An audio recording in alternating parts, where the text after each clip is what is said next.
Hi guys! Welcome back sa Ginhawa Pinoy. Ang channel kung saan pinag-uusapan natin ang pera, mindset, at diskarte sa buhay, para sa mas maginhawang future. Kung bago ka pa lang dito, don't forget to subscribe and hit the notification bell.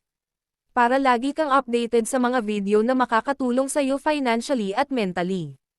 Ngayon, pag-uusapan natin ang Filipino rich versus Filipino poor mindset. Ano nga ba ang pinagkaiba nila? At bakit kahit pareho lang silang Pilipino, magkaiba ang resulta sa buhay? By the end of this video, malalaman mo kung alin sa dalawang mindset ang meron ka ngayon, at paano mo ito mababago para mas umangat ka sa buhay. Part 1. The truth about mindset. Ang yaman o kahirapan ay hindi lang tungkol sa sweldo. Ito ay tungkol sa pag-iisip.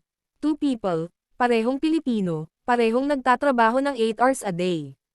Pero bakit yung isa nakakaipon? At yung isa, laging kapos? Ang sagot ay nasa mindset. Ang isa, may rich mindset. Ang isa, may poor mindset. At hindi ito tungkol sa pagmamataas. Ito ay tungkol sa attitude, decisions, at diskarte sa buhay. Part 2. Rich mindset versus poor mindset. Number 1. Edukasyon versus entertainment. Ang taong may poor mindset, mas pipiliin manood ng teleserye buong gabi. Ang may rich mindset, magbabasa ng libro, manunood ng financial videos, or mag-aaral ng new skill. Ang tanong, saan mo ginugugol ang oras mo? Kasi kung gusto mong umangat, kailangan mong baguhin kung paano ka mag-isip at gumamit ng oras mo. Time is currency, and how you spend it determines your future. Number 2. Spending versus investing. Kapag may extra pera, ang poor mindset agad ay, ano kaya mabibili ko? Pero ang rich mindset naman, paano ko mapapalago to? Ang poor mindset bumibili ng wants. Ang rich mindset nag-i-invest sa needs na magpapalaki ng income.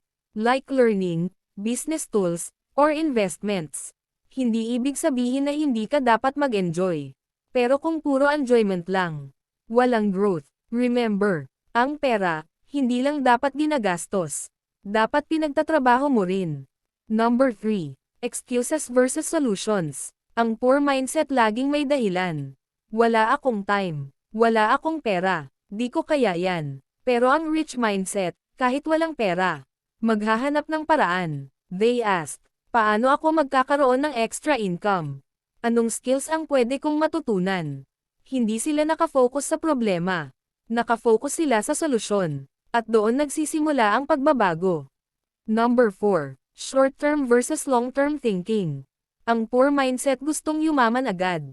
Quick money, instant success, easy way out. Ang rich mindset alam na ang tagumpay ay proseso. Nagpaplano, nagtitiis, at nagtatrabaho ng matalino.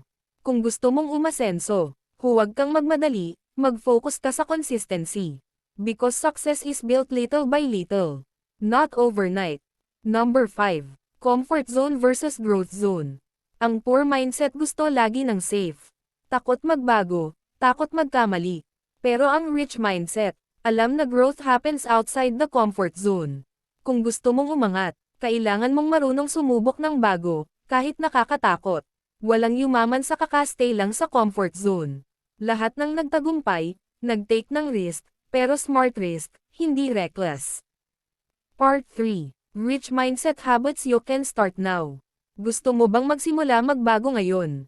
Here's how. 1. Magbasa ng financial books or manood ng learning videos daily. 2. I-track mo ang gastos mo at mag-ipon consistently. 3. Maghanap ng side hustle or extra source of income. 4. Iwasan ang utang sa luho. 5. Surround yourself with growth-minded people. Hindi mo kailangang maging mayaman agad. Pero pwede mong baguhin kung paano ka mag-isip ngayon pa lang. So, alin ka sa dalawa ngayon? May poor mindset or rich mindset? Ang good news, pwede mo yang baguhin. Kasi ang mindset, natutunan. Start small, think big, act wisely.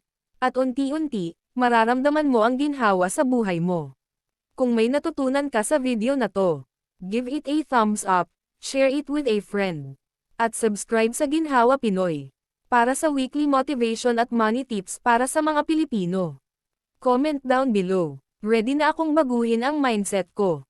Para alam naming parte ka ng mga Pilipinong gustong umasenso.